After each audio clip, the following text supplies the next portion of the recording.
are married. We've been married for 18 years. So people ask us all the time, what is the secret to marriage?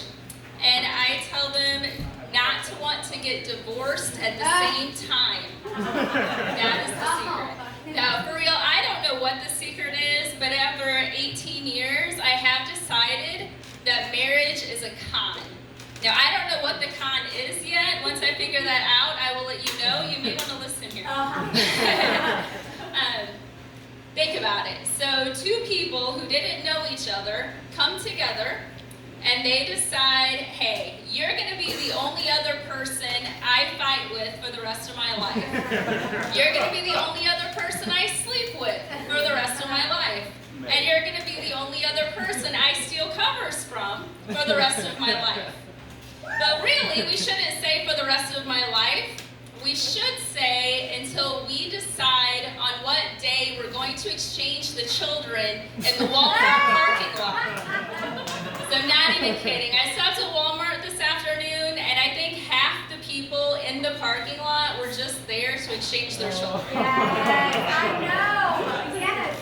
And we can do better as Americans. We can at least trade our children at Target. Come on. So, why do we keep getting married? I think it's because girls are so impressionable.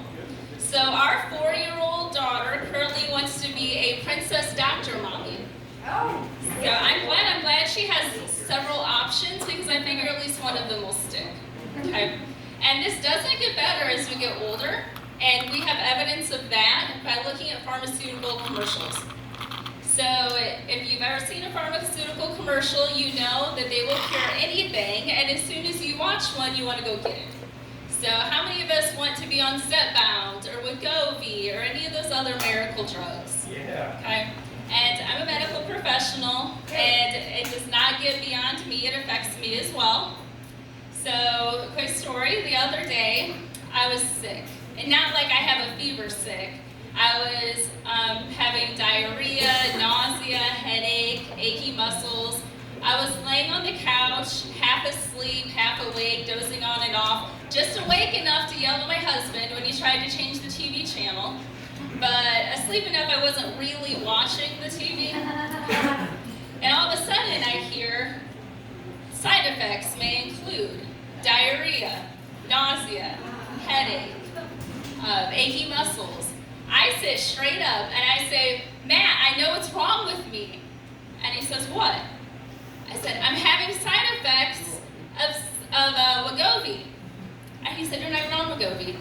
I said, I know. They said to call the doctor. He said, you're not having side effects of Wegovy. I said, I am. Okay, so just so you know, rest assured I am not having side effects of Wegovy. Okay, it was not a thing, not a thing. So, yeah. I have one more story. Oh, I remember what it was now. I told you I was not prepared. But another time I was impressionable this past week. Last week I told you we had 5 children and we were done. So y'all, that is not true.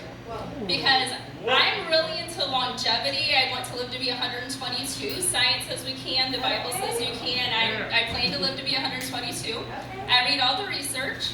Okay, the latest research I read this week was there is an exact number of children that a woman should have to increase her longevity. It's somewhere between 0 and 20. Would anyone like to take a guess? 7. 7's close. 6.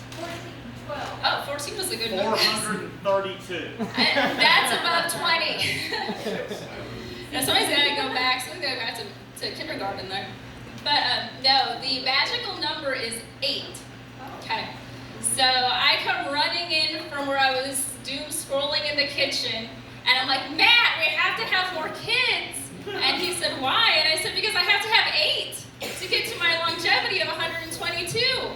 And he said, no. And I said, you don't love me. You don't want me to live to my full potential.